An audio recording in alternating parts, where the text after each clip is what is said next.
Hey everybody, Kim Moberg here with Lisa Bastoni. Thanks for tuning in. We're very excited to play some songs for you tonight. It's been far too long since we've got to play music in a real room with live people, but you know, this is a really good second best. Welcome, Lisa. How are you tonight? Good, thanks. Oh, am I muted? Oh, you can hear me. Good, how are you doing? I'm well, thanks. We had a little bit of technical difficulty a couple minutes ago, but we hopped right back over here and now everything's good. We got our tea. We got our tea and our lipstick. We're ready to go. We are raring to go. We're raring to go. And we're just going to kick it right off. We're going to share some stories and we're going to play some songs for you. And, you know, I'm going to be surprised because I don't know what Lisa's set list is tonight. So I'm really looking forward to it.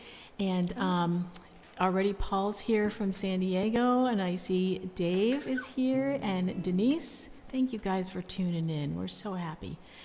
Lisa, what are you going to play for us first tonight? Well, the set list is as much of a surprise to me tonight as it will be for you. I just wrote like a list of songs, not in any order, to choose from, but I think I'm going to start with a song that it's called If Not Today, and I wrote it with Sean Staples, and we've been working on an EP over quarantine, and this is going to be one of the songs on this new collection, and here it is.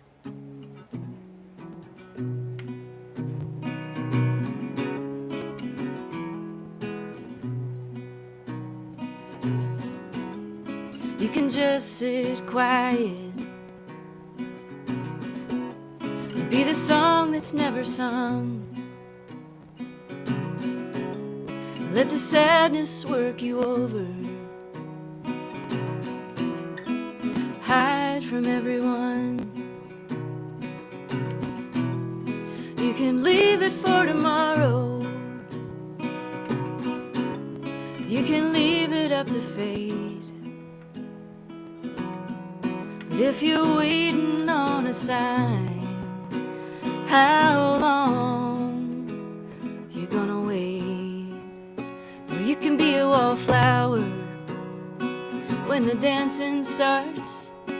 Be like a February empty of little paper hearts. A new morning's coming, and you're right back where you've been. If not today, if not today, then when? See the white church steeple against the blue of the sky. See the red buds on the branches, and it's enough to make you cry. The snow is melting and the river overflows, and maybe you're not ready, but it seems you're getting close. You can be a wallflower when the dancing starts. Be like a February empty of little paper hearts. A new morning's coming, and you're right back where you've been. If not today, if not today, then when?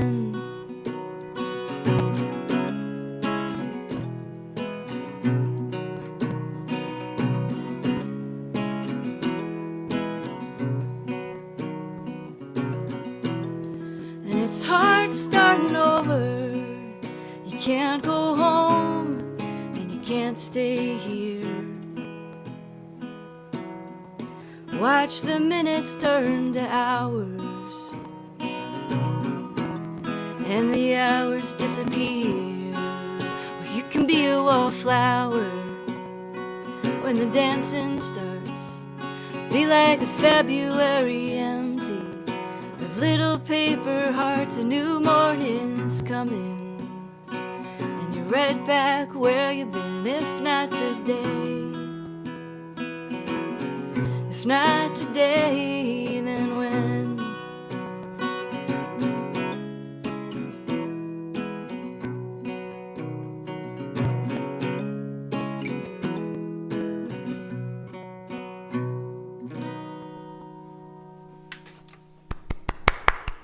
Thanks, Kim. Very nice. Very nice. Thank you. Now, how long have you and Sean been working together? I think maybe 3 or 4 years. Yeah. And how did you Writing guys meet? songs. Well, I knew Sean from a long time ago. My first go around with music was when I first moved to Boston in like 1999, and so I was always aware of him like on the music scene up there, and he was doing a Resophonics reunion show at Club Passim, Okay. and he just invited me to do a show with him, but more like singer-songwriter stuff, and we just started writing songs together. Pretty cool. Pretty It's been cool. pretty fun. Well, I met you. Let's see. I'm trying to remember. I've been a fan of your music for a while because I listened to WUMB and I heard your music on WUMB and I was like, whoa, that's so awesome. And then we actually met in person. I'm on the board at Monica's Vinegrass organization. Oh yeah. And you were opening. I was working Mark Aureli's merch table, and you opened for him at O'Shea's. Oh, I remember that. Yes. And Yeah. that's when I actually met you in person. We hung out that night, but I run into you at conferences too, back and Yeah. forth. You know it. And then this year, it was crazy, right, at Folk Alliance in New Orleans. Well, not this year, Yep. last year, the last Yeah. one. It's all Did the same year right now. Oh my gosh. Yeah. It's just time has like no meaning. It's yesterday and tomorrow and last year all at the same time, huh? I know. I didn't mean to throw you off your story. Tell me about Oh, Folk no. Alliance in New Orleans. And, that I remember Yeah. running into you there among 3,000 other people. Oh yeah. We were all with our faces out and everything. It was wild. It was absolutely a crazy 4 days, and it was fantastic. I had a that great was fun. time. And it was kind of weird for me to see some of the, like my kind of folk idols, like going down the escalator. I'm like, oh, I know. all right, I'm cool. I belong here. I'm cool. I'm reading the comments and I see that there's some folks tuning in from Northampton. I would say like, come stand on my porch because I'm in Northampton too. Isn't it It's amazing? funny, so close and yet so far. The woman that usually accompanies me on fiddle, Heather Yeah. Swanson, my friend Heather, she literally lives a couple streets up the road, Oh, and I haven't seen her in oh person my gosh. for Wow. a year. It's Wow. crazy. Wow. Yeah. Yeah. But yes, Celine's here and Darlene's here. They kind of rhyme right in a row like that, huh? Yeah. And Shannon. I want to see it. Mocha the Bunny. I'm intrigued. Mocha the Bunny. There's somebody, Denise says that Mocha the Bunny is listening, and that's awesome. I wish we could see Mocha the Bunny. I huh? know. But Brenda's here and Rob Shanks. Hi, Rob and Shannon. Oh, and Jane is here too. So you guys, thanks so much for tuning in. Yeah, we thank really you. appreciate it. And we're going to, like I said, we're going to, say some stories and get to know Yeah. Lisa a little bit and maybe share some secrets. No, we won't do that.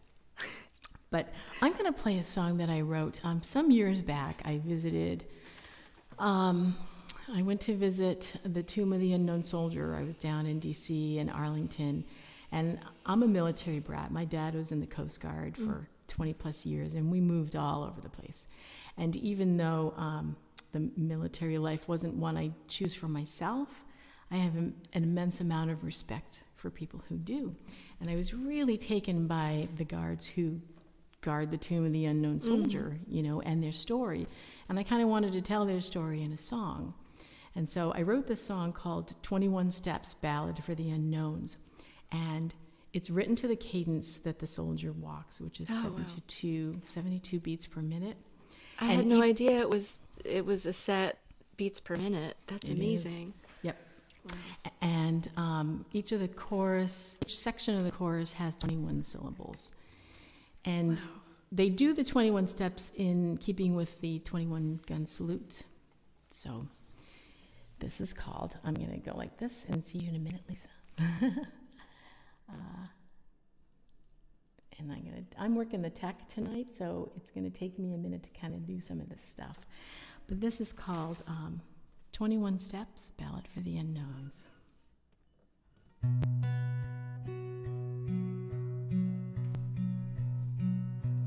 He will walk 21 steps, turn and pause 21 more,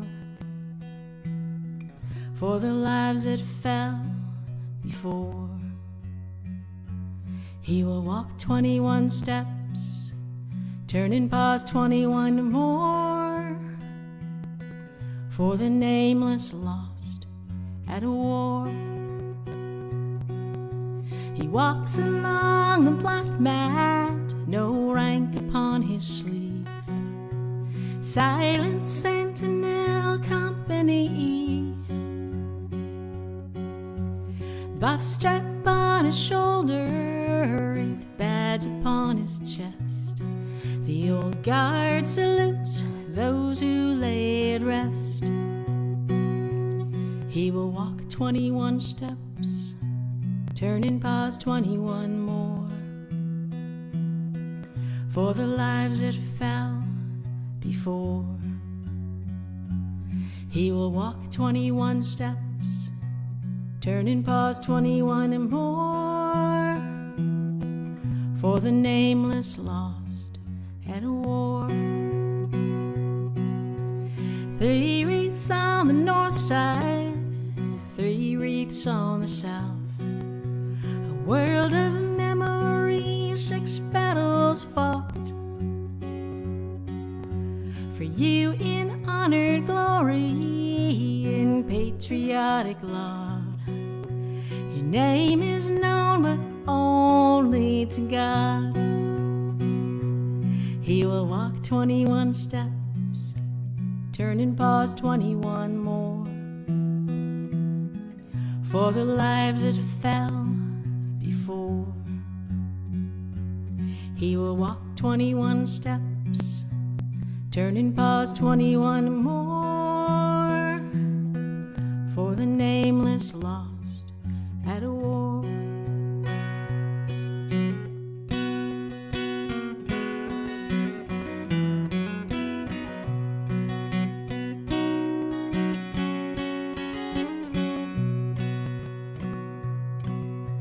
In victor and valor, you offered us your life.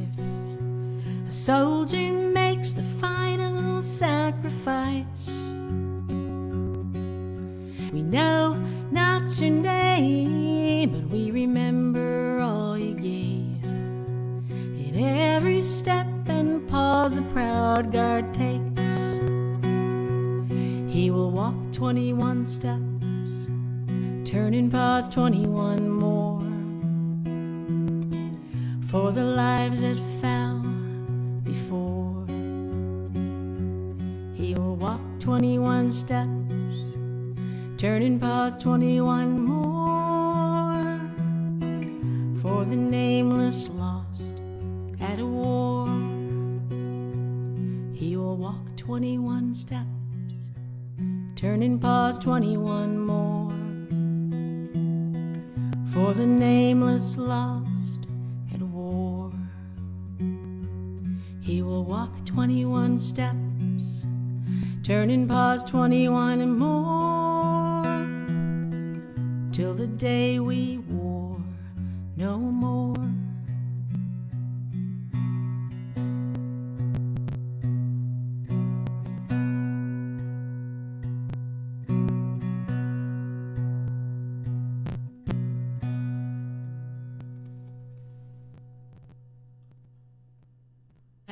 There we go. Nice. Thank you. There we That was go. so beautiful. I just want to listen to you sing songs and just not have to sing them myself because I Oh, no, just no, want to hear no. you. That was so Oh, good. No. Sounds Thank great. you. Oh, thank you. Hey, Mike Smith is here. Chris Aldrich, I see. And thank you for your comments, Jane. H. Charles Obert. Glad to find and enjoy. Excellent. And Andy Morris is here too, our buddy Andy. Chuck is here, Chuck Clow. Yay. Yay. Thank you guys for tuning in. Lisa, how long have you been writing tunes? I read your bio today. I wanted to ask you about. I have so many questions for you. Oh, good. I'm so glad. Yay. I probably started writing songs when I was in high school, but they were terrible. They were so bad. I think they count just because you have to write a lot of Of course they great count. songs. Oh yeah. But yeah, probably around then. Because I read your bio today on your website, and I think we probably learned around the same. You started playing guitar at around 14. I did. Yeah. My mom was a classical pianist, and Yep. she taught herself to play guitar, and then she gave lessons to the kids in the neighborhood. Oh. And so I took lessons from her for a year, and then Yep. after that, it's self-taught.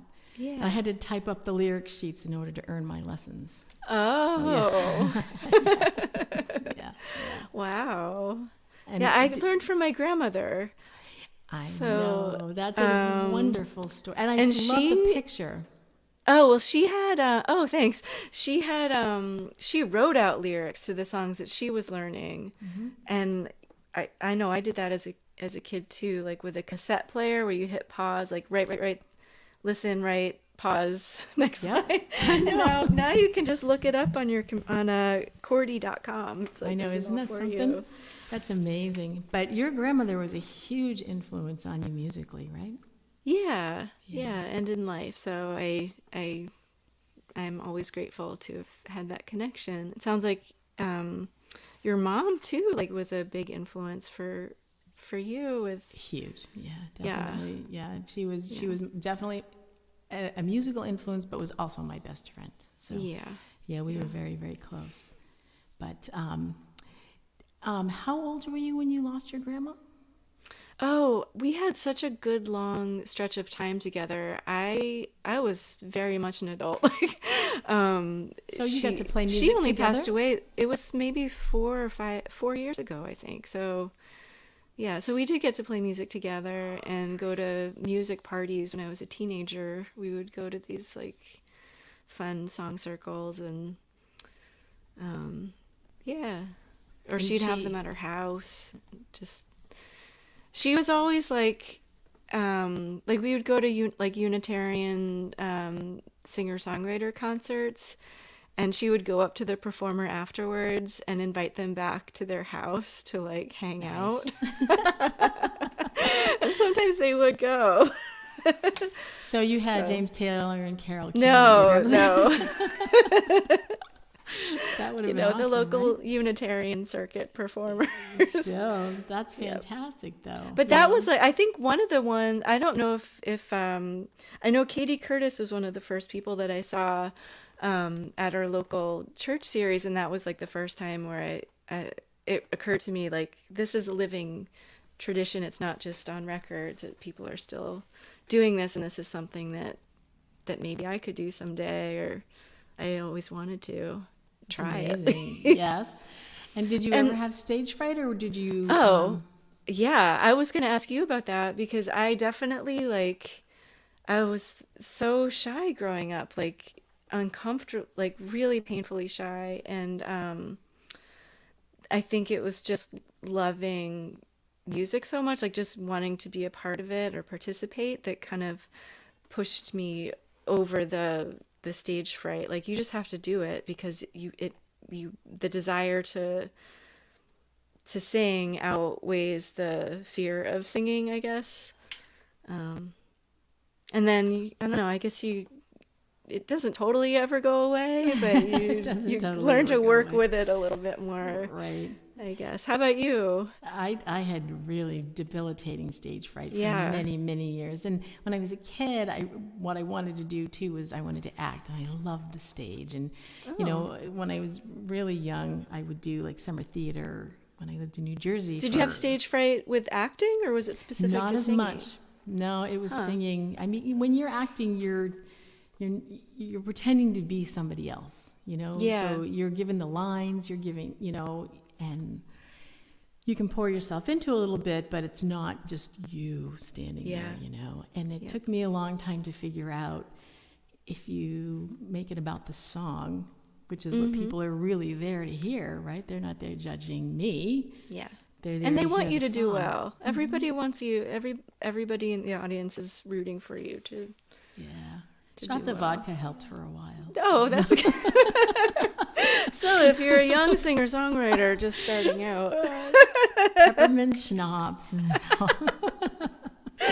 Oh, that's so funny. What have you got next for us?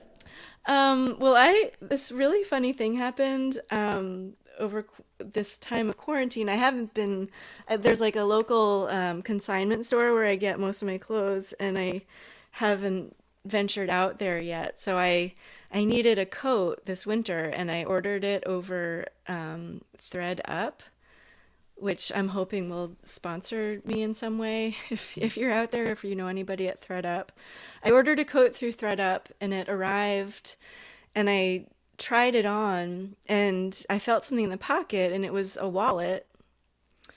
And it's just like I couldn't believe that the previous owner's wallet was in the coat still. So like I took a picture of it, obviously put it right up on social media. 'Cause, like, this is the most exciting thing that's happened to me in 6 months. So I was like, if anybody knows the owner of this wallet, like I had there was cash, credit cards, driver's license, everything in there. And it just like triggered my imagination, like where. So I had to find this person. So long story long, I connected with the owner of the jacket and the wallet, and it turns out she is a writer who lives in San Francisco. Fantastic. And she's like, we have to write a song about this. Oh my gosh. So this is the song that I wrote with Katya. I'm not sure the pronunciation of her last name, so I hope I'm saying it right. I believe her last name is Noyes, Noyes. And yeah, she has a website. She's a writer and an editor. Now I have to go look and her up.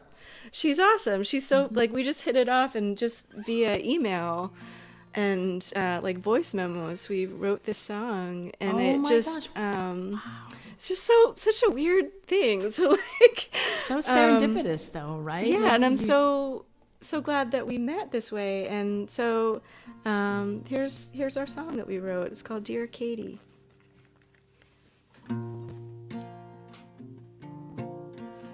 Dear Katie,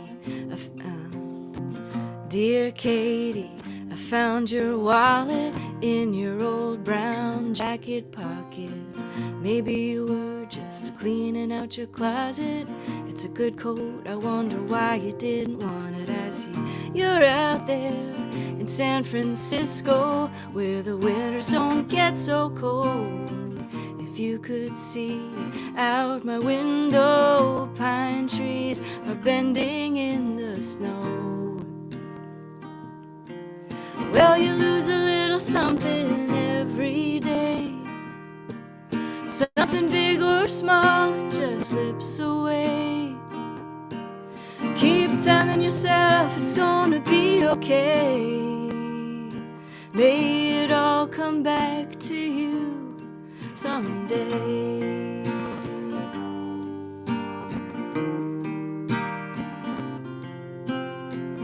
Dear Katie, maybe it's strange to be wondering about you, writing these pages. A whole lot of things feel broken tonight.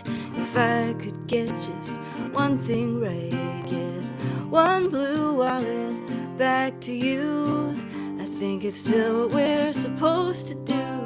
Hang up the coat, the heat clicks on Katie. Oh my gosh, feels good to send something back where it belongs. Well, you lose a little something every day.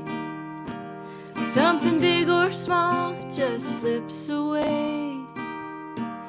Keep telling yourself it's gonna be okay.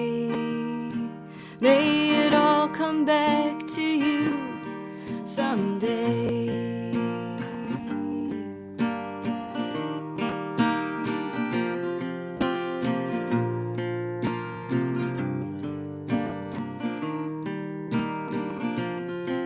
Katie, what did we learn? What did we learn? What did we lose? What have we gained? And how are we to choose when to hold on or when to let go? Katie, where have have we been and where do we go? Well, you lose a little something every day. Something big or small, it just slips away. Keep telling yourself it's gonna be okay. May it all come back to you someday.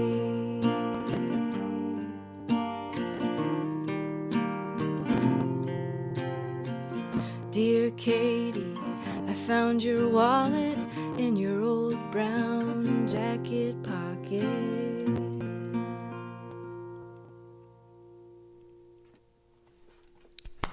Thanks. Sorry about the flubs. Oh, no. New Don't song. even.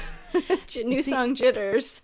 It's so funny too, because I think it's so brave. I'm going to play a new song tonight too, Oh, to do good. that. And and that's just what happens. You have to, it's like a coat, right? You got to put it on, you got to try it, you got to, do I want it to be this tempo? And then so Yeah. you're thinking about all these things and you're like, wait, what's that word again?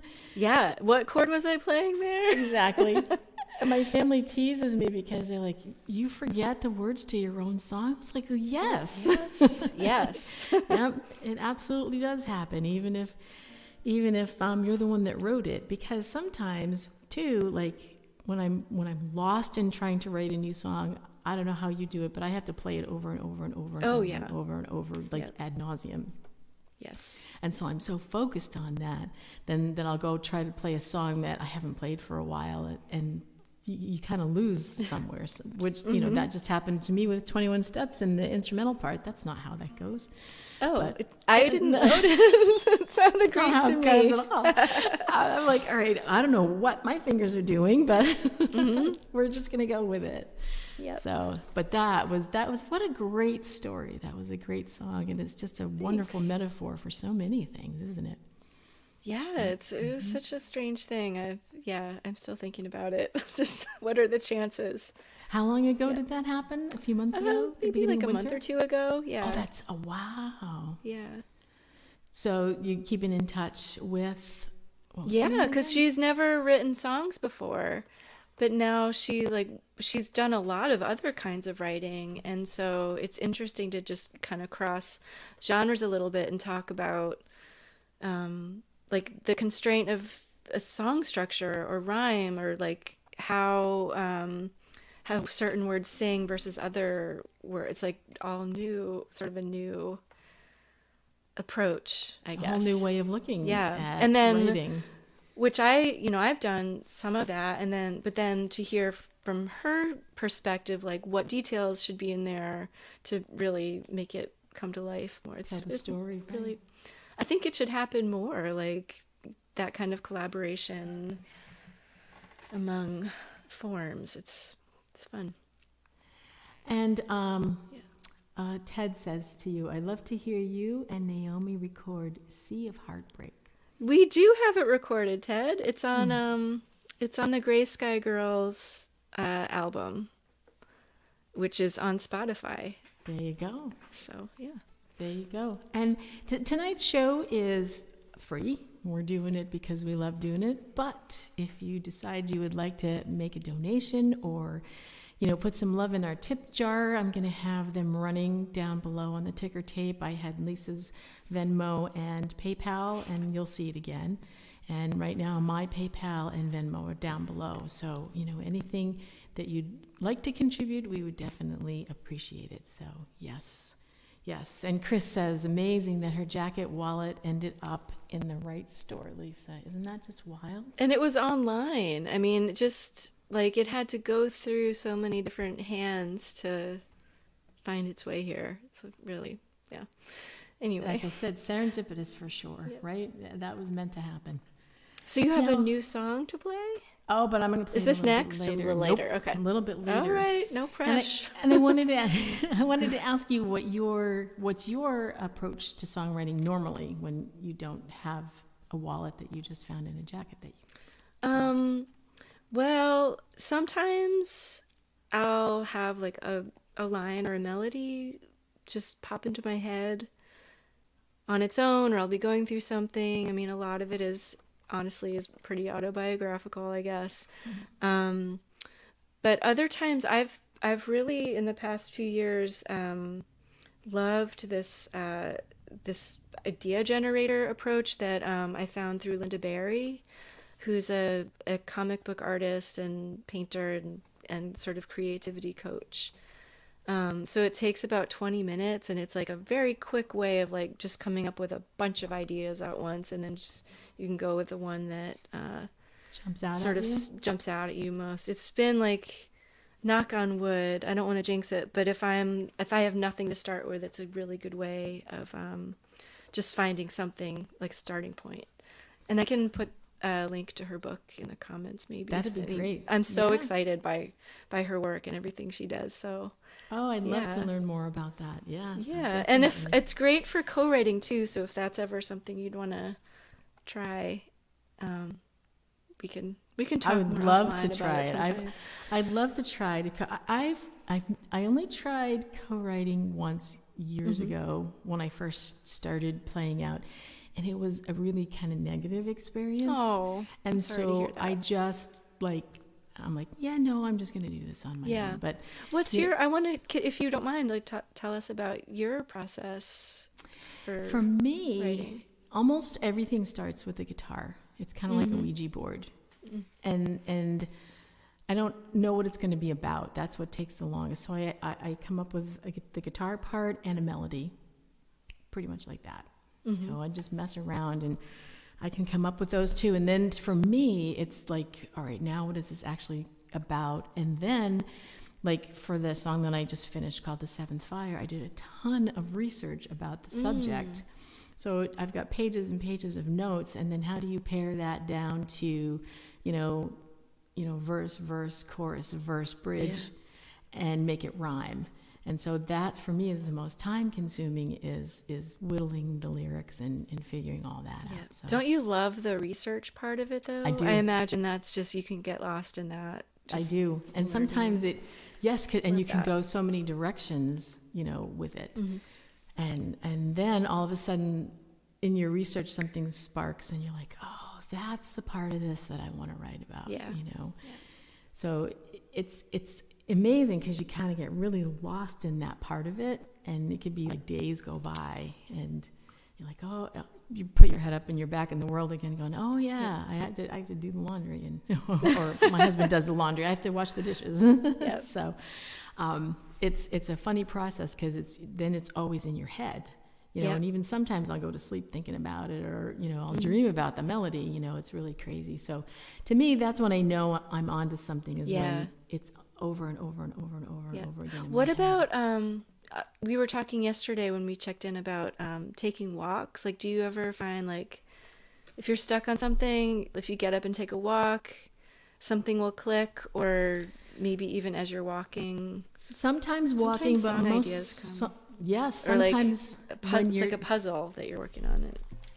And sometimes when I feel like I'm trying too hard, and then you let it go and you start to do something else, and that's when a line comes and you're like, oh, and that's when I either say it in my phone or type myself a text or something like that. I love that. Like when you know what you need to do to get it. Yeah, that's a good feeling. To keep it, yep. But it is a really good feeling. And this next song I wrote from a prompt. I'm part of the Rhode Island Songwriters Association. Oh, yeah. I've got one. I'll play mine next. What was your prompt? This prompt was dragons. And I know, right? That was so. We should say, like, they pick out of a hat. Yep. From the audience suggestions, and then the next, it's like the next month. Yep. That's the prompt. Right. So they give you a date and they say you're going to come play on, September 1st. But on August 1st, we're going to send you the prompt that the person picked from the August concert. Yeah. And so I got my, dear Kim, your prompt is dragons, and I was like, shit, what am I going to what dragons? Like, that's a huge, like, where do you even start with that? Yeah. I wish I got something more specific. So how did you get? What was your? Well, what was? No, that's all right. You even start.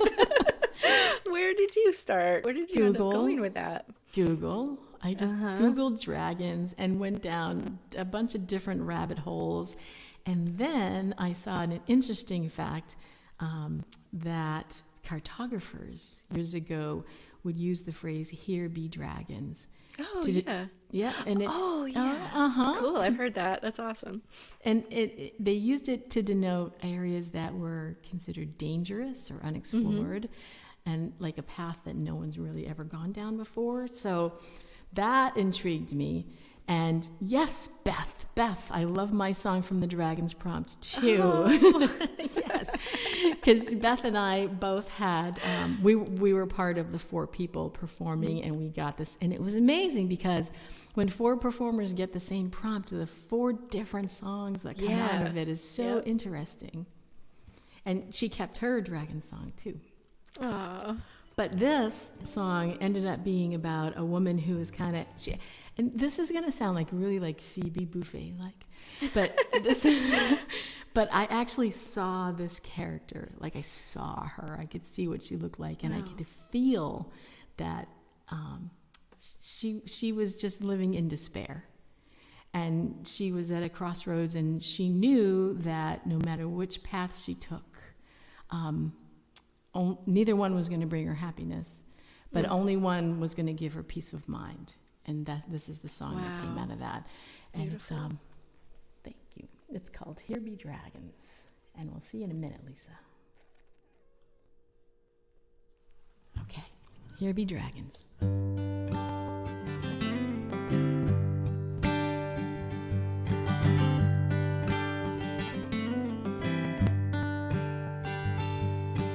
Blood red on her lips, perfume in her hair.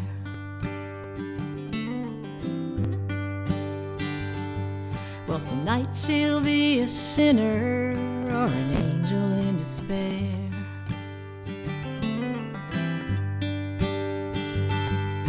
Staring in the rearview, deciding where to turn. If you play with fire, surely will get burned. Here be dragons. Here be dragons. Well, she always does the right thing, and she always keeps her word.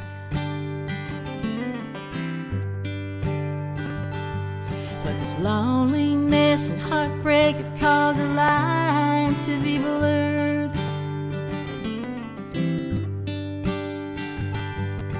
His eyes go from the border at the point of no return, sparking that old fire she welcomes in the barn. Here be dragons.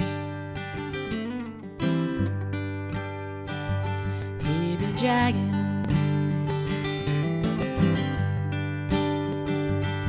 You see, the story that she's weaved, it ain't enough to make believe that her soul won't bear the cost of a chest forever lost.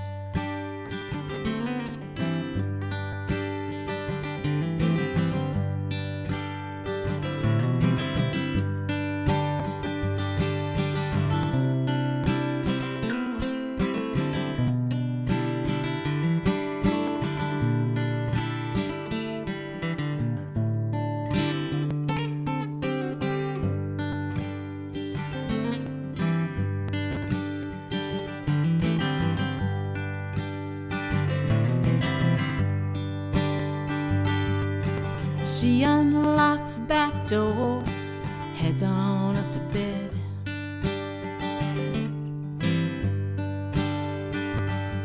But she still can't help but wonder where desire might lead.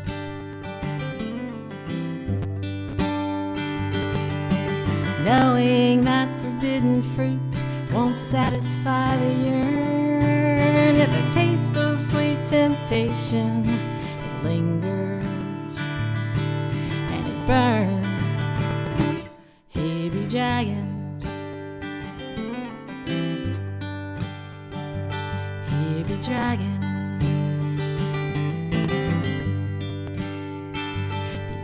the dragon. Slay the dragon.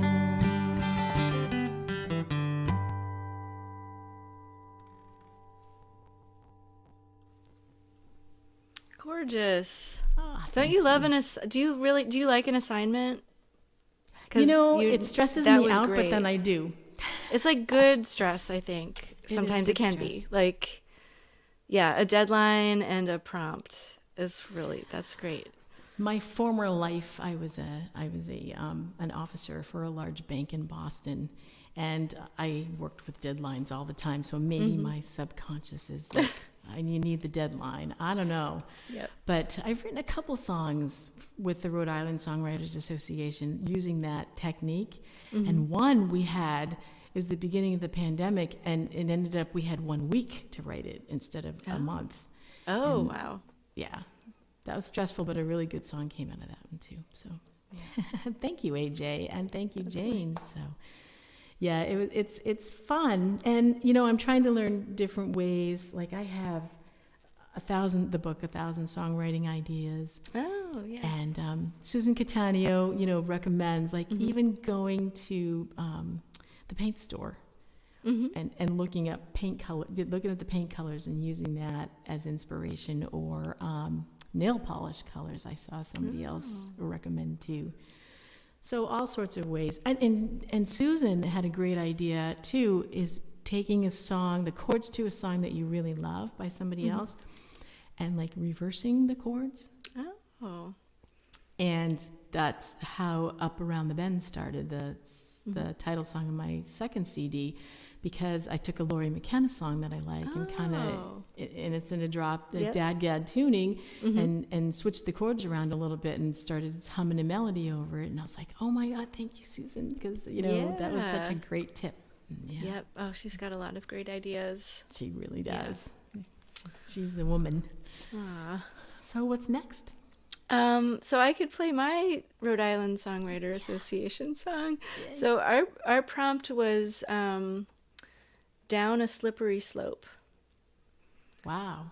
And I wrote, I'm so happy. Like I'm just so happy that I wrote this song. Like I'm so grateful for that prompt. I had some stuff to work through, I guess, on this one. Like I started it and just all these like very vivid memories came back to me, thinking about slipping down a rabbit hole of memories and saying that you're not doing it, but then clearly being at the very bottom of it. You went plop at the bottom. Can you hear the guitar okay? This is a quieter one. Yes.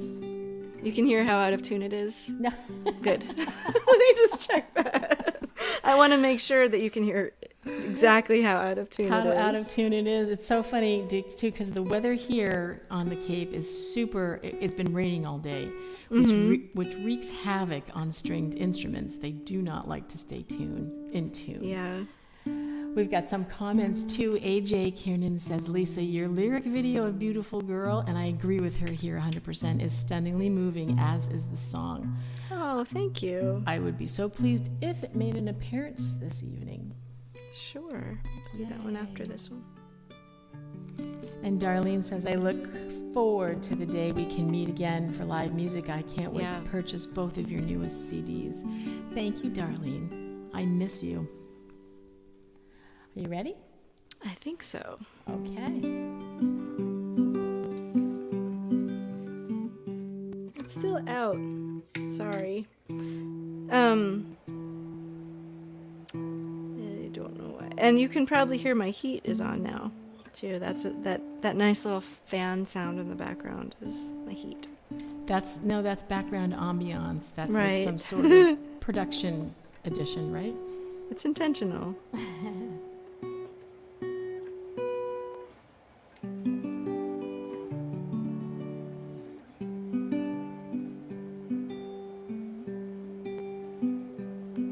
Last night I heard the humming of the moon behind the trees, felt the warmth of California riding on the breeze, and I thought of you for the first time in what felt like centuries.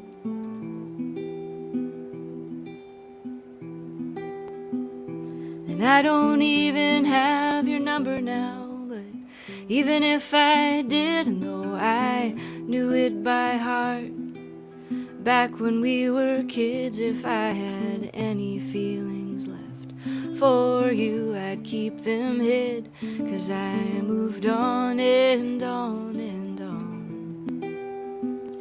And there'll be no walk down memory lane, there'll be no midnight call for old time's sake, and I'm not slipping down that rabbit hole again. Were we singing in the streets somewhere in Spain? Were we laughing in the hotel shower, running out of change? If that was really you and me, I don't know. And don't you think that's strange?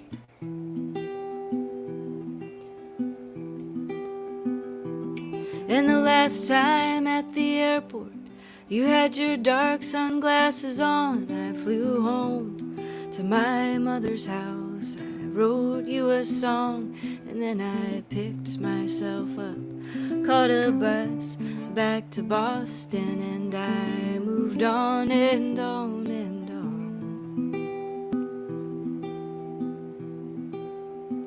And there'll be no walk down memory lane, there'll be no midnight call for old time's sake, and I am not slipping down that rabbit hole again.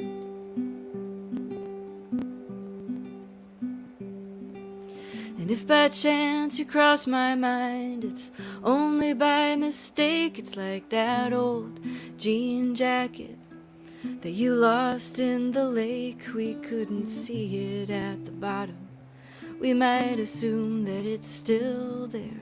Either way, I'm sure by now you got yourself a new coat to wear.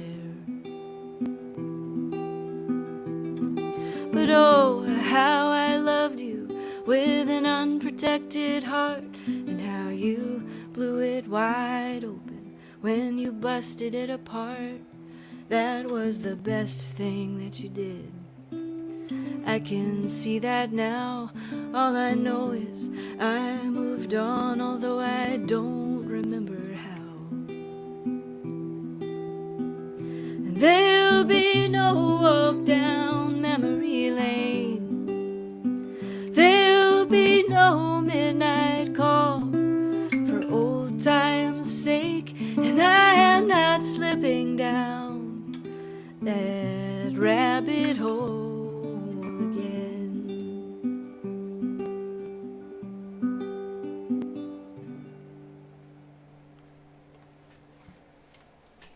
Oh, gorgeous. Thanks. Gorgeous. Achingly gorgeous. Thank you. I feel like I'm having stage fright. Like, I feel like I was right back there at Rhode Island Songwriters Association playing it for the first time. I even forgot some of the words again. So, sorry Oh my about that. goodness, that is absolutely beautiful. I love that. Which CD is you. that on? That is on The Wishing Hour from 2017. From 2017. And you have how many CDs? The ones that we talk about, or the ones that from a long time ago that we don't talk about? I have two. Okay. I have two. Yeah, two of my own, and then one a Gray Sky Girls, which was my bluegrass duo with my friend Naomi Summers. Oh, she's fabulous. She's great. And how about you? How are you working on anything now? And what's your catalog? My catalog consists of two. Two? Well, Okay, two me CDs. The first one's called Above Ground, and that was released in 2017. And the second one was Up Around the Bend, which was released at the beginning of this year. Yeah. And I have a batch of new songs that I can't wait to get into the studio to record. But I'm waiting till things are a little bit safer to do it, you know. Yeah. So, what do you like being in the studio? It's funny. I really do enjoy it. I've been doing some, just some background vocals in studios, but mostly like home studios. I just love the process so much. So I like it, but for the wishing hour, it was funny the way that one was recorded was my kids were 1 and 3 at the time, so I did, and I could not. I couldn't go anywhere. I probably could have arranged my life differently, but I did all of the recording for that in the kids' playroom in the middle of the night.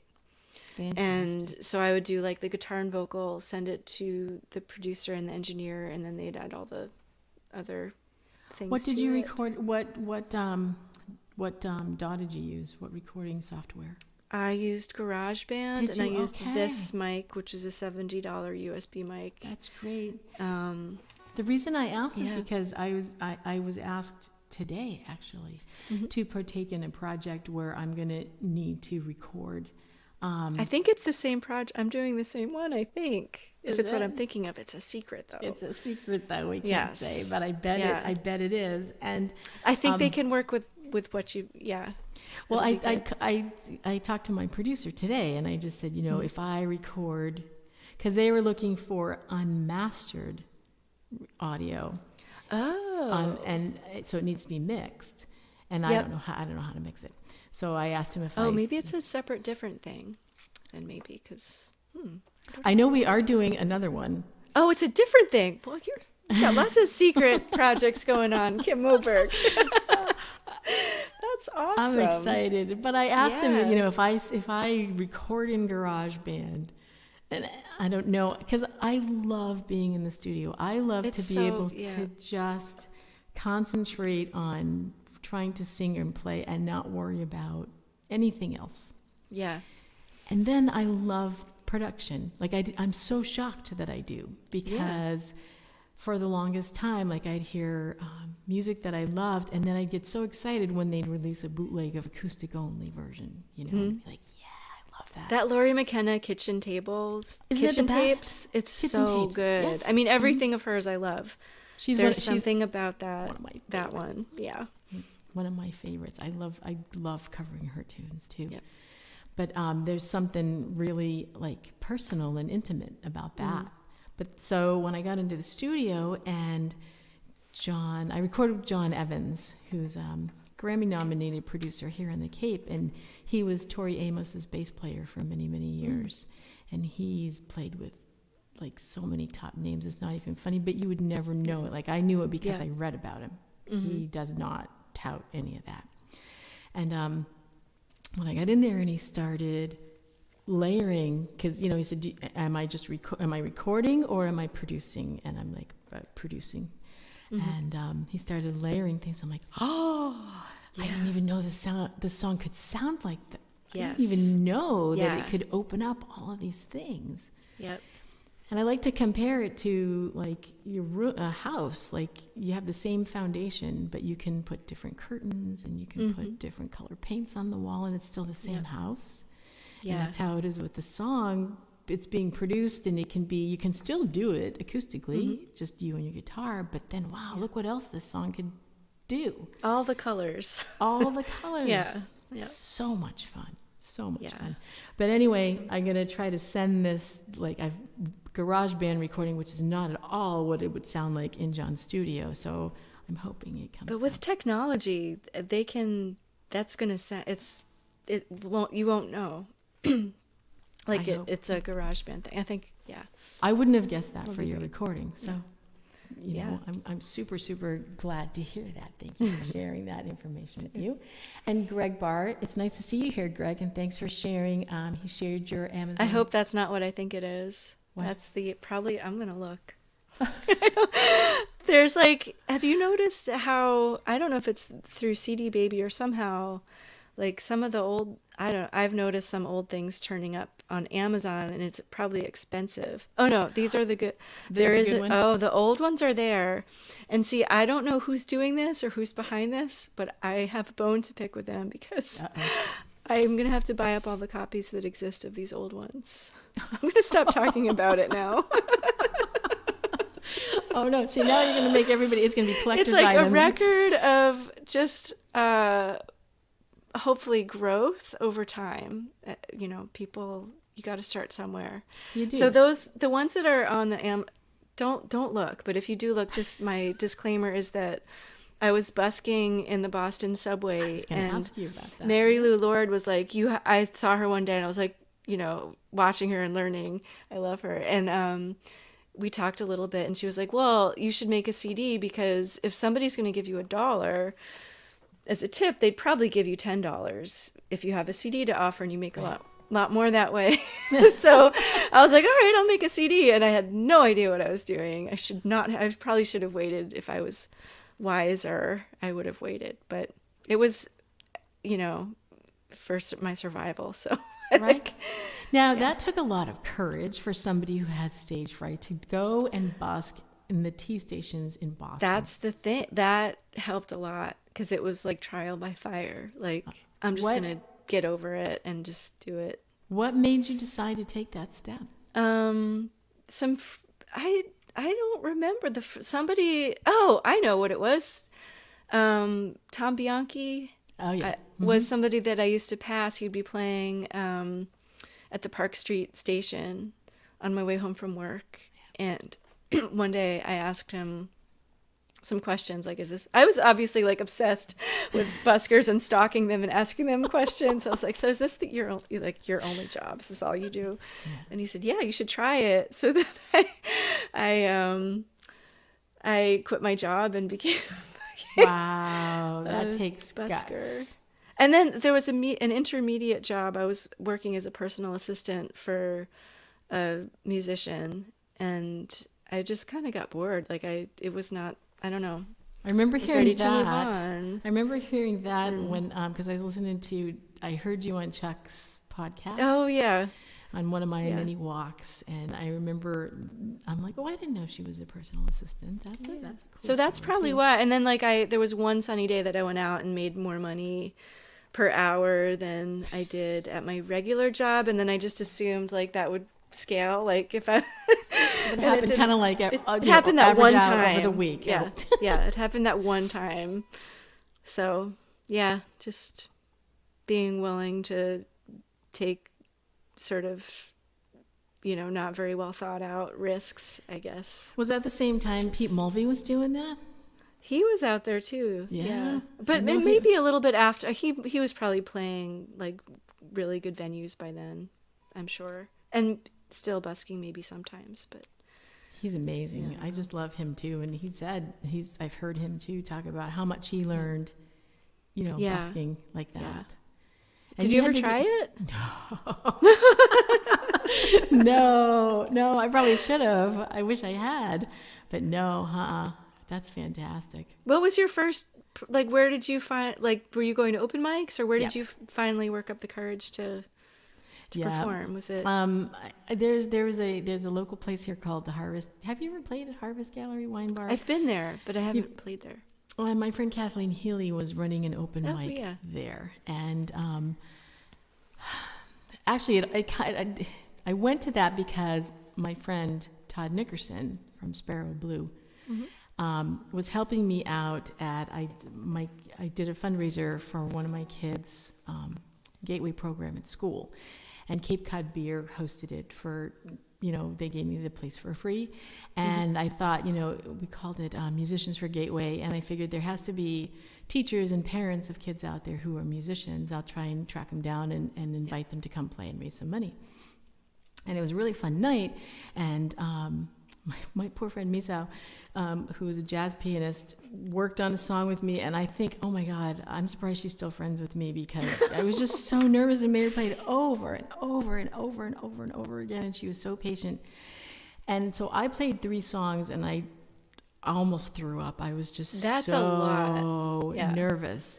But Todd came over, and he had provided the sound for me and, the audio equipment and worked the sound. And he came over and he's like, have you ever been to this open mic in Harvard? And I'm like, no, I don't know open mics. No.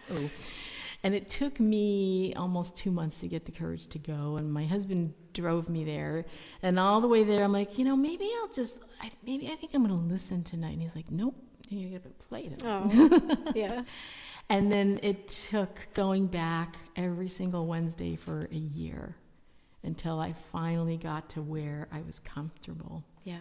And I'm so glad that, I kept doing it because now I just love performing. I love it. Yeah. And I miss and that it. stage too, that's the Passim stage? Or when did you start playing Passim? Was that not the place in Boston you were going to, or? No, I'm sorry. I missed where you were driving to. It's down here in the Cape, Harvest Gallery Wine Bar. Okay. Harvest Gallery Wine Bar. But for some reason, when you said Harvest, I heard Harvard. Oh, Square. Okay. I don't know. Harvard In Square. my mind, like I associate with playing at Passim too. I have, yeah. So I've definitely. And but this has been a really kind of silver lining experience during COVID, is to learn the virtual skills like this. Yeah. And so now, I've had the good fortune to play house concerts in Arizona and California, and I played the Cambridge Folk in the UK last month. And I don't know that I would have done that this year in person. So to make those kind of new friends and connections has been, and to hear so many amazing artists that way, like one of my guests next month is going to be, or the end of this month, Zoe Wren, that I met at the Cambridge Folk, and she was in Switzerland, and she's an amazing artist. So, it's all kind of, finding the silver linings, really. Yes. But in doing that, I like to write sad songs. Do you like to write sad songs? I have no idea what you're talking about. Of course. Sad songs are the best songs. I know. I knew the answer to that before I asked you. But they really are. And the next song that I'm going to play came from a prompt again from the Rhode Island Songwriters Association. And it is a very sad song. And the prompt was "That'll Have to Wait." And as soon as I got the prompt, I knew it had to do with being sad or being in pain. And, when something really tragic happens in your life, how you can only feel it just a little and then I can't anymore. I can't even numb. I can't even do this. Time. Yeah. And that's what this is about. It's about having to put away the pain for a while and say it's just going to have to wait until I can face it. And at first I thought I had lost my sister to breast cancer not around that same time. Mm-hmm. And I thought it might be about losing her, but then I was like, but I already wrote a song about losing a family member recently. I wanted to be something else, and so I changed the context to a relationship song, and this song came out of that. I already love it. It's called "That'll Have to Wait," and let's see, I think I want me up there. There we go.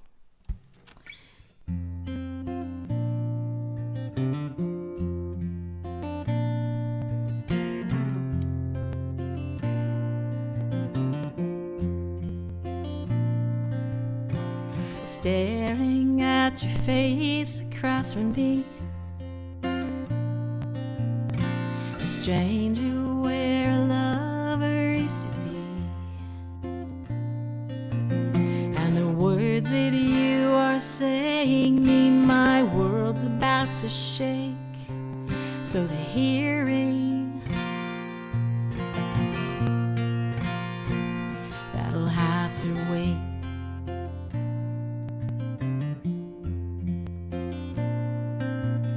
When you took away your love so suddenly, didn't give me time to cry or even breathe. The tears will soon be raining like a crossfire hurricane, but the feeling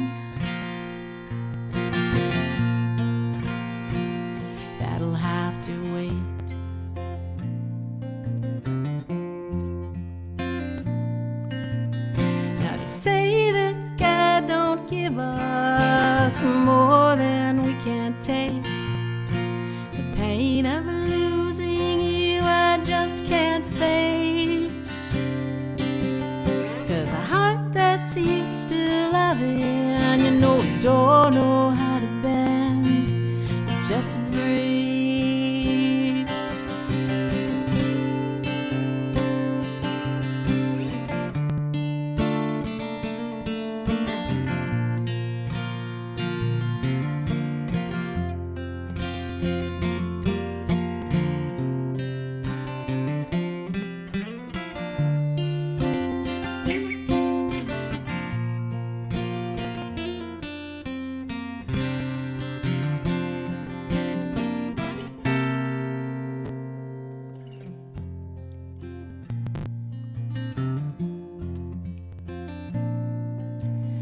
This heart may mend and learn to love again.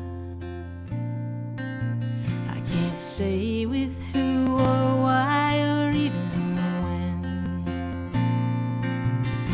As time goes by, the bitter fades and the goodness shall remain.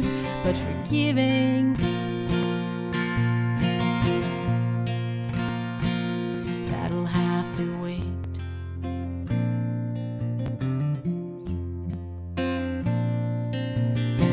Say that God don't give us more than we can take, but the pain of losing you I just can't face. 'Cause a heart that's used to loving, you know, don't know how to bend. It just breaks.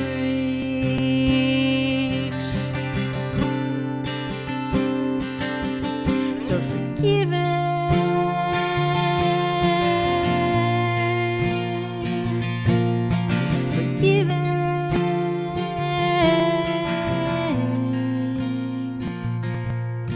Forgiving, that'll have to wait.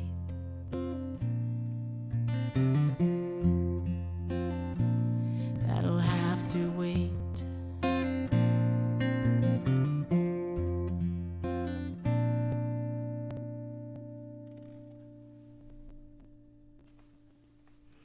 That was gorgeous. Thank you. Thanks I very love much. the song, and I love your guitar playing. Thank you. It's Thank you. really just so good. I feel like I want to take a lesson from you. No, you don't need to take Guitar lessons playing. from me. Oh, You I hold do. Your own You just have fine. Two capo. I'm just hacking away at this thing. You have two capos. Mhm. Is that right? So one, the bottom string can be. Is it sort of like what a Exactly. drop D would do? Exactly. That's super cool. And the first time I saw it was at that Harvest open mic by a fellow musician named Frank, and he played a song, just the 5 strings, right, and the second capo, in using the D fingering, Yep. so That's that you so don't smart. have, right. And So I you don't have to- figured. yeah. And then I was like, that is so amazing. I loved it. And I'm like, well, if it works there, it must work all the way up. the Yep. Is it a fretboard. special capo, or do you Nope. just have it moved down a different way? Oh, Nope, fun. nope. It's just, there's 2 regular, plain old regular capos. And it kind of gives it that fuller sound like that, instead of where you would have to start at the bass note here, the root note here, like that. So, yeah. And then, of course, afterwards, I thought I made this great discovery. Afterwards, I'm like, tons of folk musicians do that. I did not discover anything new, but should I try love too. to I'm do like, it. I use the one heavily. I always I think Yeah. every song has a capo Has on a it, capo but on it. I should Yeah. try 2. That sounds It really is. good. It's fabulous. It's You're gonna love it. Totally do it. Totally do it. So yes, I've capo queen, says Paul. I've got so many capos, though it's not even funny. And I do have drop D capos and all different kinds of capos. And I just got these. I recycle my strings through D'Addario. Oh, Do you cool. do that?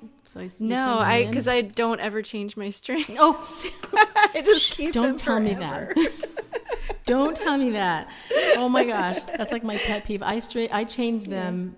Well, when I was playing out regularly, I change them every couple of weeks, all the time. That's why your guitar sounds so good. Always change, and I have Sounds multiple great. guitars, and so I feel like I'm always changing strings. Mm-hmm.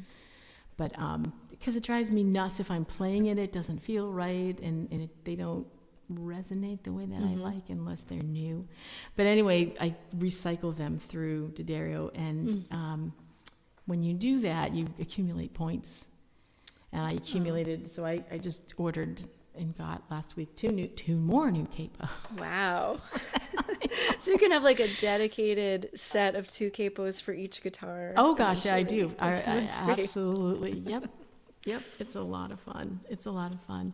Now, who are your influences? Who are your favorite people to listen to? Gosh, I really love Laurie McKenna. But I mean, like going back to when I was a teenager, like we were talking about my grandmother before. She was a huge fan of female singer-songwriters. So there was a lot of like Joni Mitchell and Emmylou Harris all the time. Joni Mitchell again, like Emmylou Harris again, Dolly Parton, Carole King. I love Gillian Welch a lot. Oh my God! All right, And we just really so should much. spend more time together. Yeah. Lucinda Williams. Oh, my favorite. Yeah, so many. So many, but yeah, Laurie McKenna is one of my all-time favorites.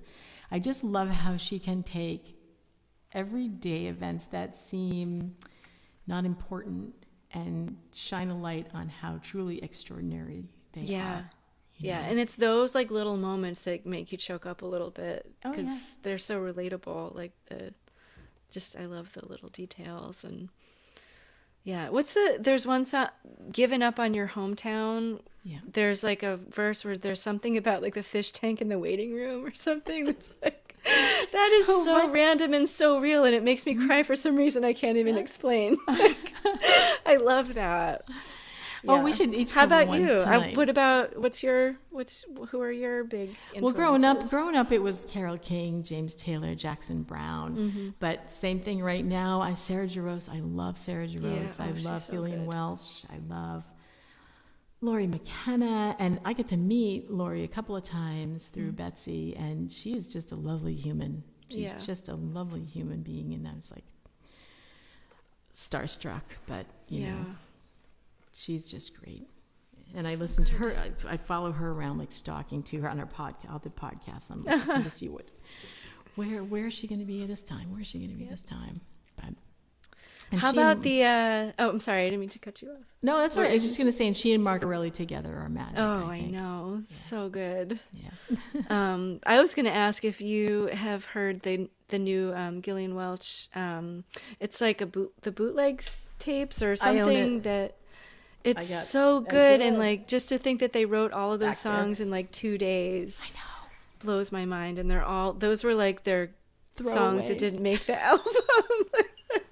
I just want to listen over and over again. It's so Like, good. really?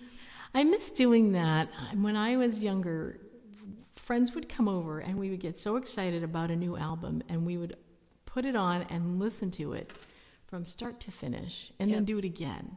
Yeah. You know, and like listen to all the parts. Like, you know, for this time I'm going to listen to the lyrics. This time I'm going to key on the bass. This time I'm going to listen to, and I don't know if I just don't have time, or we don't have the inclination, or we don't have the patience anymore to do that. And it's such a shame. I would stare when I was little at the Beatles albums. Liner notes. Yeah.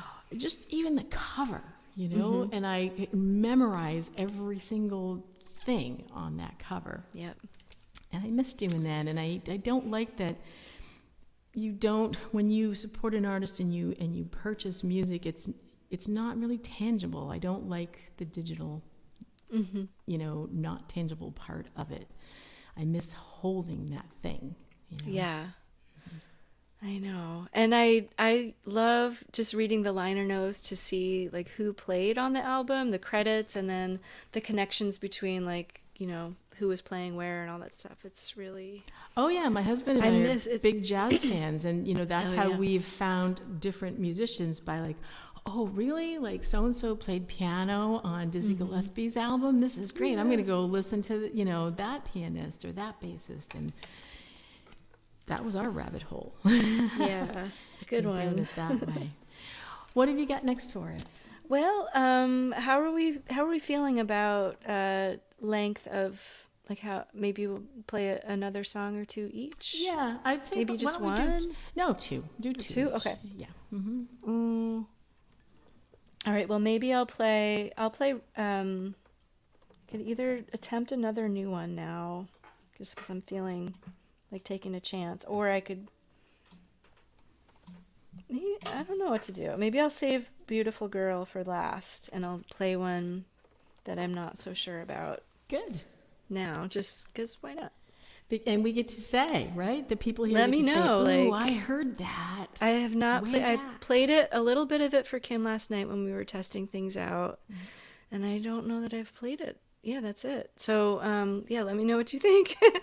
I was picturing like post COVID when we're able to play shows again. I feel like I want to play a happy song, so I set out to write a happier song, which is also sort of sad and nostalgic at the same time. It's bluebonnet season in Texas right now, and I was thinking back on the year that I lived there and my journey back away from Texas. So this is called Bluebonnets in the Rear View, and this is my attempt at a happy song. So let me know what you think.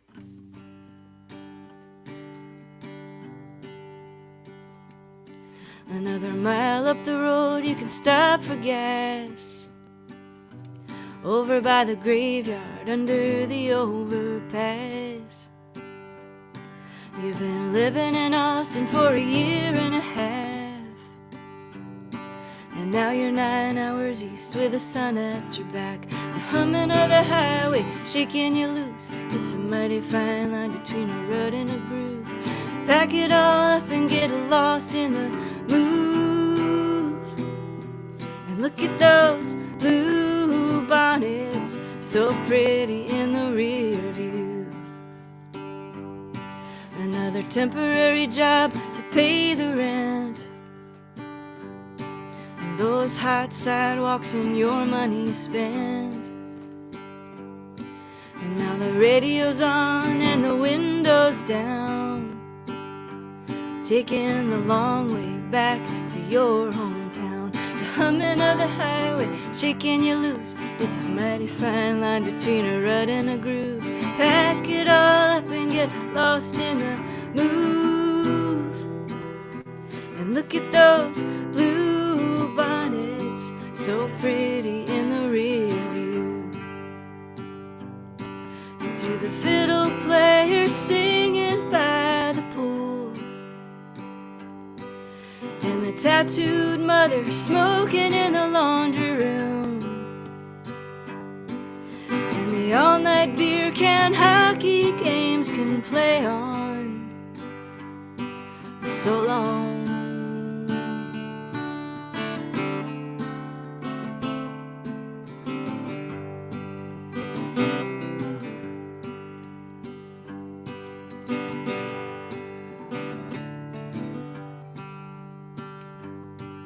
When you were feeling down and in your mind, there was nothing you couldn't leave behind. You couldn't see it then 'cause you were still so green, and nothing you couldn't fix with a change of scene. The humming of the highway shaking you loose. It's a mighty fine line between a rut and a groove. Pack it all up and get lost in the move. And look at those blue bonnets, so pretty in the rear view.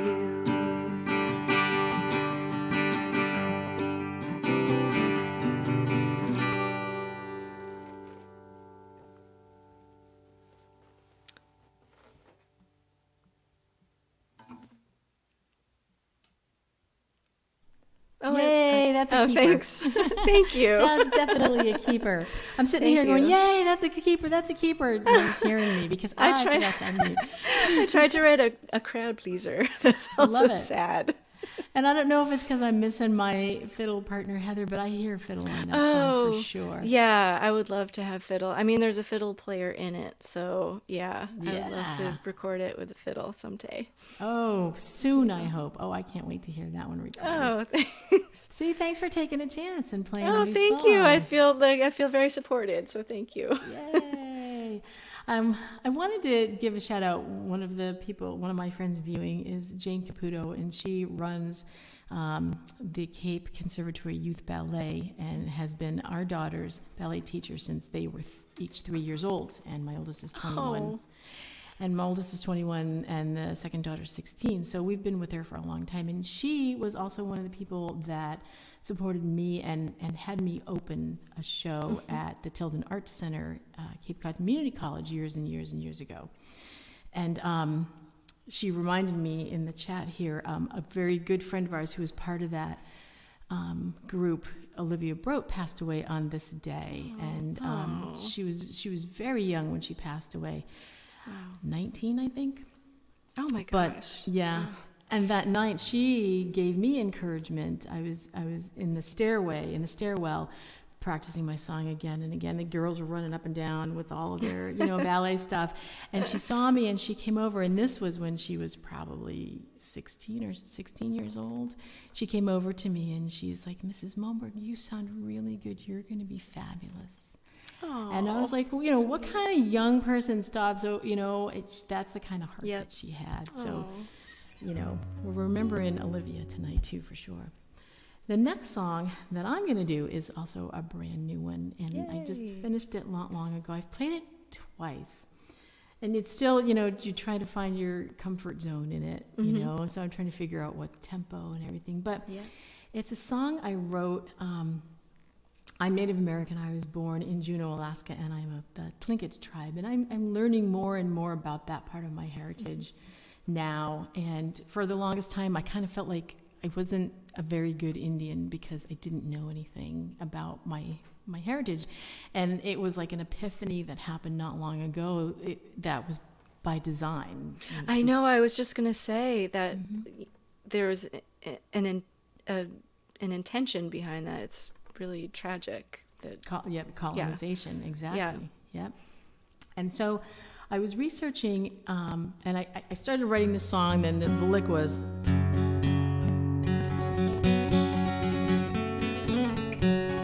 and I kept doing that over and over and over again, and then I started humming, and I'm like, all right, this is going to be a song about Native American something. I don't know what, but I know it is.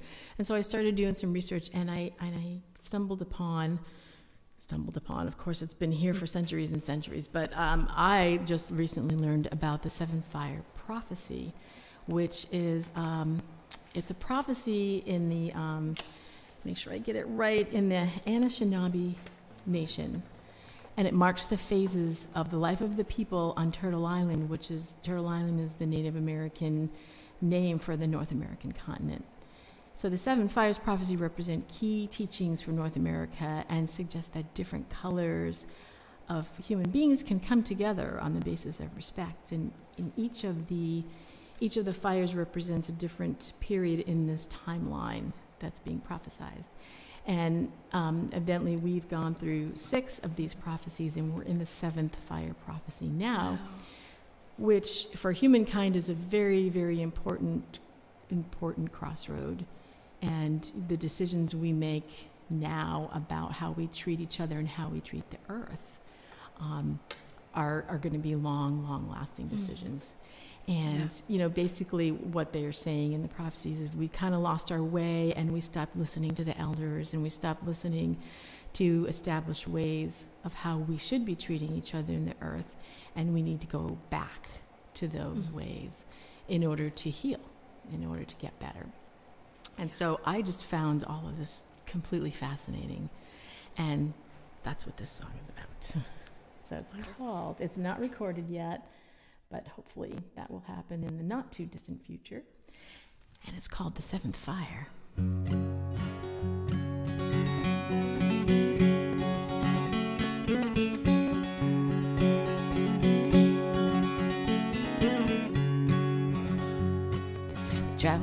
across the land in search of Turtle Isle. He traveled across the land, sparked by the first fire. Look for the sacred shells as prophets did foretell, stopping at the site where food on the waters fell. And the fire still burns. Yes, the fire still burns. A shadow dark and long loomed across the sacred land. A shadow dark and long waved its venal hand. All that was known lay in ashes of betrayal, pieces of their promises littered on the trail. And the fire still burns. Yes, the fire still burns. And the sun will rise, and the wind will cry, and the sea will heal our tears.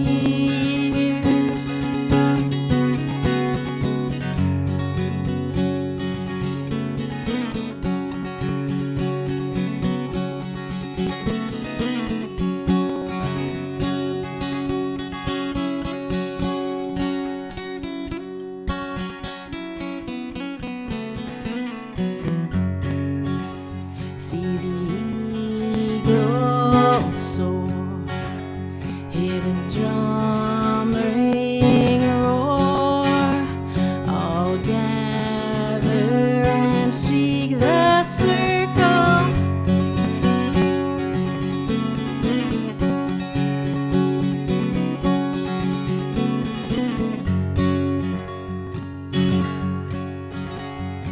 Now the seventh flame is high, heed what has been lost.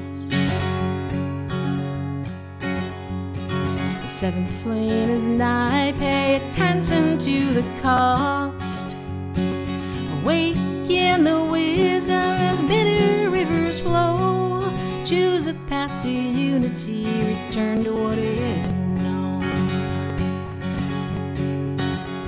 And the fire still burns. Yes, the fire still burns. And the sun will rise, and the wind will cry, and the sea will heal our tears.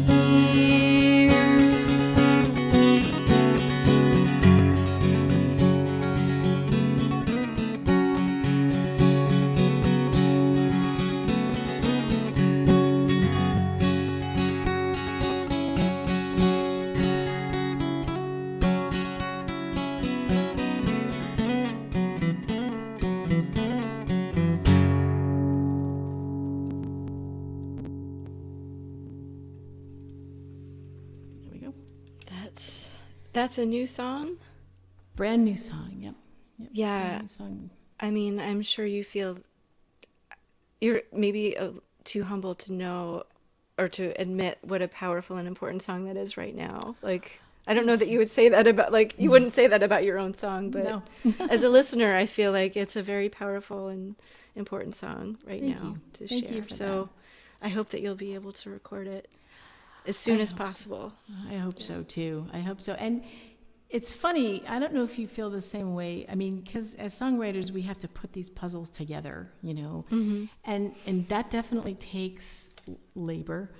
But at the same time, I heard a quote by James Taylor once that I absolutely love. And it's somebody was complimenting him on his songwriting, and he just said, I was just the first person to hear it. And that's how I feel. These things, they come to you. So I almost feel like even weird putting my name written by Kim Moberg. It should be like interpreted by or caught by. It does have that quality of, I mean, it sounds like it's just always existed. It does have that quality to it, which is, I think, what makes it just really great. And it's, it just in my head, feels I can hear the production of it too, So I definitely can't wait. I cannot wait to get in there. So, do you have plans for recording or what your next project? I have. I wrote during the pandemic. I've written probably like 5 songs, and I have like a handful of unfinished ones too. So as soon as I feel safe going in to do that, I'm definitely going to record. But I'm having a hard time wondering, same thing, what the delivery channel is going to be. Is it just going to be digital? I mean, this question has gone out to the Folk Alliance, International Folk DJs a ton of times, and so many of the DJs still use a physical CD. But, a lot of people don't. And see, that's a good segue into this. So anybody that's listening out there, if you stream, we all stream. If you stream, if you could just every once in a while think about it. And if you don't want the physical thing, it's so easy to go by an artist's website that you love and just make the donation to their website. Just if you would pay $20 for the CD, just go by their website and make a $20 donation if you stream their music all the time. Because what we get paid when our music is streamed is so negligible, it's not even funny. It's so nothing. And so, and it's very, very expensive to record. If you go into a studio and you do it right, and you do it to the high level of quality that people who love music want to hear, right? You don't want to hear me doing this in my cell phone. If you want to do that, it's really, really expensive. And while we love doing it, it's very difficult to go and spend that money and then not get paid for the product. So go by the website and just, leave $20 and say thanks. Especially right now. Especially right now. I mean, with no shows happening either, that's another big thing. I mean, everybody's aware now, I think. Yeah, but there's, our income has pretty much, and Dave, thank you, yes, and share. Yeah, because, you guys telling other people, hey, have you heard of this songwriter? I really like their stuff. You should check them out. That means that's gold. That means a ton. That is so gold. And it's like that, you probably don't remember that old Hairspray commercial where they'd be like, tell a friend, and they'll tell a friend, and they'll tell a friend. But that's true. It's absolutely true. And so, and if we've learned one thing during this pandemic, it's that music heals, right? Music heals. And I know so many people who love music and love going to live music miss it. So if you miss it and you love these artists, then try and help out if you can financially, because it'll mean a lot, and it helps us keep going for the next project. So there you go. All right, Lisa, what have you got next? I think I'm gonna play. This will be my last song, and I'll thank you like 5 or 6 more times before the end of this. But thank you so much, Kim, for inviting me to do this. I'm so thrilled. It's been so nice to hear you and catch up with you, and thanks to everybody who's tuned in. I'm out here in my little bubble in Northampton, and it's just so nice to share music and see your names and your comments and everything. So thank you all. I'm going to play a song that's called Beautiful Girl that is on my most recent album, which came out in 2019. The album is called How We Want to Live, and this song is called Beautiful Girl that I wrote for my daughter, but not just for my daughter, which I hope will be evident by the lyrics of the song.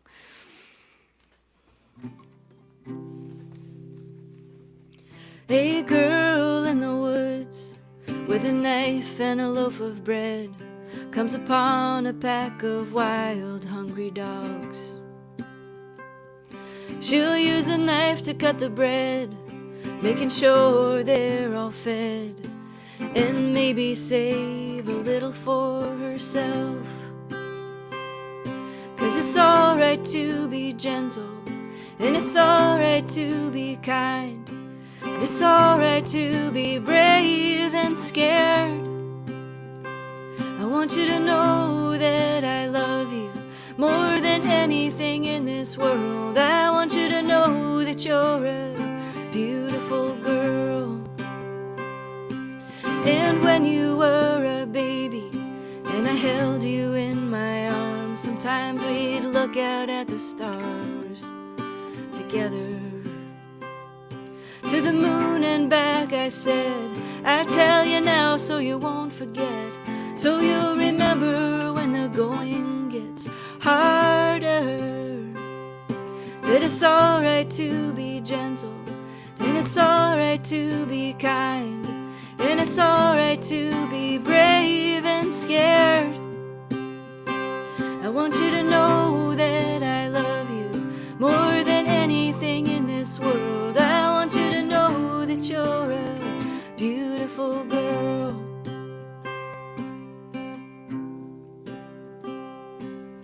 And someday when you're older and you feel a little lost in the woods with a knife and some bread, well, I hope you'll build a fire, spread your blankets in the sun. I hope you'll still see there's enough for you, and there's enough for everyone. And it's alright to be gentle, and it's alright to be kind, and it's alright to be angry. It's alright to change your mind, and it's alright to be fierce, and it's alright to fight, and it's alright to be happy. It's alright to cry when you need to cry, and it's alright to be gentle, and it's alright to be kind, and it's alright to be brave and scared. I want you to know I'll always love you more than anything in this world. I want you to know that you're a beautiful girl.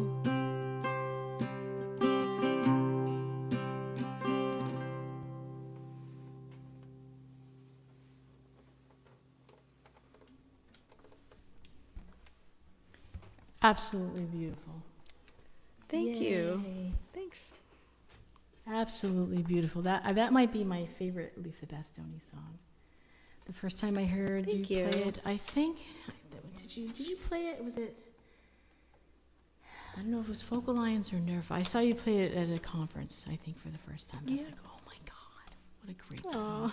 What a great song. Thank you. I can't thank you enough for saying yes and coming to do this. I am so happy. Oh, I'm that, so glad you asked. Thank you. Yeah. Me. I know. We should do it again. And I know, like, Grace Morrison was so excited. She's like, girls. I'm like, oh, the three of us should do. I one know. too, you I know? love Grace Morrison. Yeah. Who we doesn't should do love like Grace Morrison? a real life show all together out in the world sometime when we can. We should plan it and Be fun. do one right here in the green room, at the Green Room House concerts. That'd be a lot That of would fun. be great. Yes. And let's see. I am going to. Oh, and Jane, my friend Jane, says thank you for beautiful girl. Dave, yay!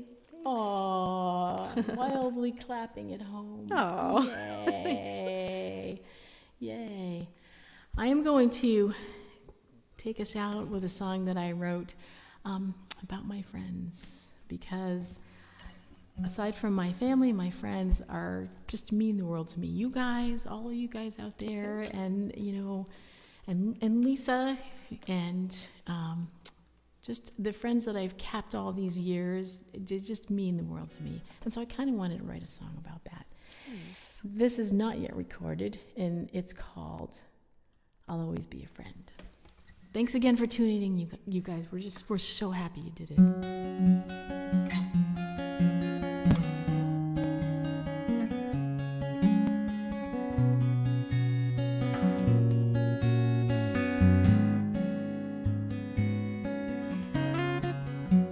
I hear you're having cloudy days. You're feeling low. It's hard to find the silver lining beyond the storm. Oh my goodness. But I know there's a better place not far on the other side. The skies are clear, the sun is shining, and days are warm. So put your hand in mine. We'll take it one step at a time and lay your troubles along the side of life's long road. And know whatever lies ahead, you can count on me until the end. No matter where this road may bend or winds may blow, I'll always be a friend.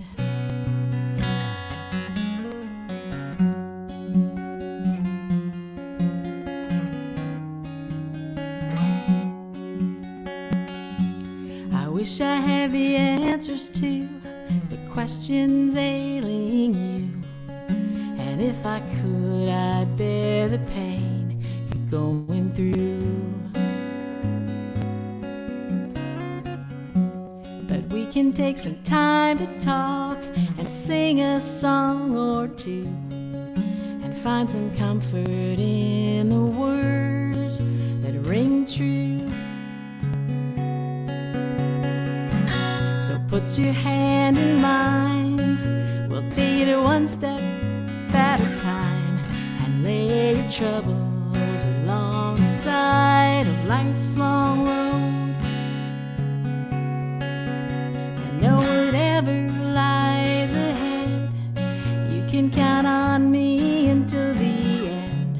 No matter where the road may bend, winds may blow, I'll always be a friend.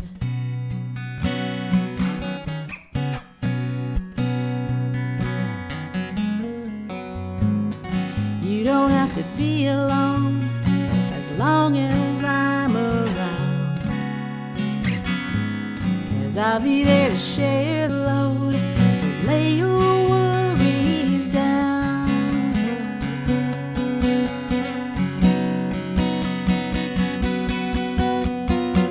and put your hand in mine. We'll take it one step at a time and lay your troubles along the side of life's long road.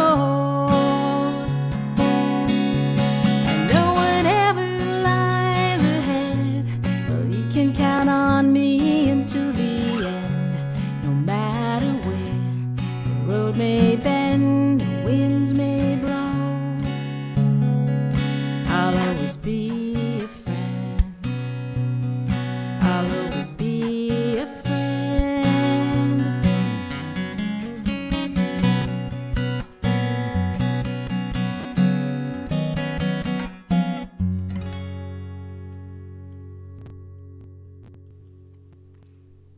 Awesome. There we go. What a sweet song to send people back to reality with. That's like just like go what a beautiful song, and just Thank you. Like what a you, nice I wanted message to end on. like you too, I wanted to Sweet. write a song. My kids are like, "Why are all your songs so sad? Can't you write a happy song?" I'm like, I don't know. I guess I can. Maybe I can. So that was my attempt at writing a happy song. We need it. I mean, it's so like reassuring. It's like you've got a friend. I mean, it's not like you've got a friend, but it gives me that feeling of like That's it's what I so was going comforting for. to hear those words. It's Oh, so great. thank you very much. So visit lisabastoni.com, kimmobergmusic.com. You're going to find some upcoming shows, but also music to listen to and to purchase. So thank you very much. You guys, it's been fabulous. Lisa, thank you so much for being my guest. Thank I had the you. best time tonight. This was so great. Thank you so much. All right. Good night, you guys. Good Take night, care. everybody. Take care. We miss you.